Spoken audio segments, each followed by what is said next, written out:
अस्सलाम वालेकुम नाज़रीन। आज हमारे सामने में एक मदरसे के उस्ताद है जो आसाम में पढ़ाते हैं। आप सभी को रमज़ान के बारे में कुछ अहम मसाइल हज़रत जो है फरमाएंगे। आप सभी गौर से सुनिएगा। अच्छा हज़रत, मेरा सवाल ये है कि रमज़ानुल मुबारक में जो शख्स रोज़ा रखते हैं उनके मुतालिक क्वेश्चन है। सवाल ये है कि अगर कोई शख्स हार्ट के मरीज़ हो या तो कोई किडनी की मरीज़ हो या तो ऐसा कोई बीमारी में मुलविस हो जो अल्लाह ताला ने उसको बीमारी में मुलविस कर दिया, तो ऐसे शख्स को जो है इन हालतों में रोज़ा रखना जायज़ है या तोड़ सकते हैं? इससे क्या इस्लाम में, शरीयत में क्या अहकाम है? हज़रत, पहली बात तो है कि अल्लाह रब्बुल आलमीन ने इंसान पर बड़ी मेहरबानी फरमाई है कि कुरान करीम की आयत है कि अल्लाह ताला ने इरशाद फरमाया, औज़ु बिल्लाहि मिनश शैतानिर रजीम, बिस्मिल्लाहिर रहमानिर रहीम, फमन कान मिनकुम मरीदन अव अला सफरिन फइद्दतुम मिन अय्यामिन उखर।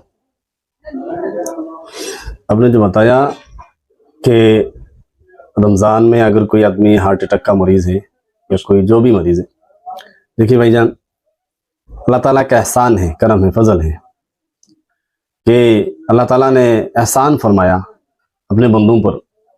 कोई ज़बरदस्ती नहीं है कि अगर कोई शख्स इतना बीमार है कि उसका बीमार बढ़ने का अंदेशा हो, ज़्यादा बढ़ जाने का अंदेशा है, या कोई आदमी हार्ट अटैक का मरीज़ है या कोई भी मुश्किलात में फंसे हुए है कि इसको रोज़ा रखने की कोई हिम्मत नहीं है, तो शरीयत ने उसको इजाज़त दी है कि कोई अच्छा मुसलमान माहिर फ़न जो डॉक्टर है उसका मशवरा से वो रोज़ा छोड़ सकते हैं।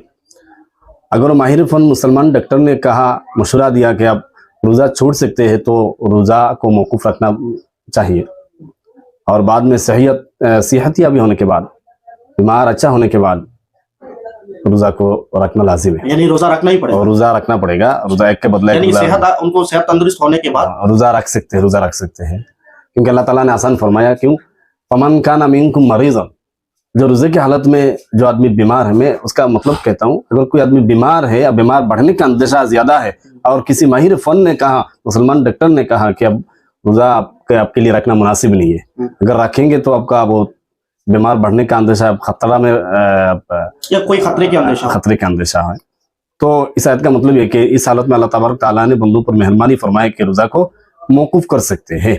बाद में सेहतियाबी होने के बाद अब फिर से इस रोज़े को रखना लाजिम है। ये बीमार जब शिफा फतवा शामी में जितने सारे फतवाओं की किताबें उर्दू में हो या अरबी में है, अक्सर इंदल अहनाफ सबसे बड़ी फतवा की किताब फतवा शामी है, किताब सौम में है, उसमें लिखी हुई है कि अल्लाह तबारक तआला ने हमें मेहरबानी फरमाया और सेहतियाबी होने के बाद रोज़ा रखे और किसी को जानना ज़रूरी है।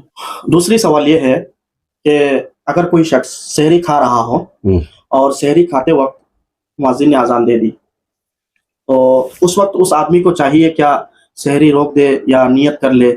इससे मुतालिक क्या शरीयत में अहकाम है?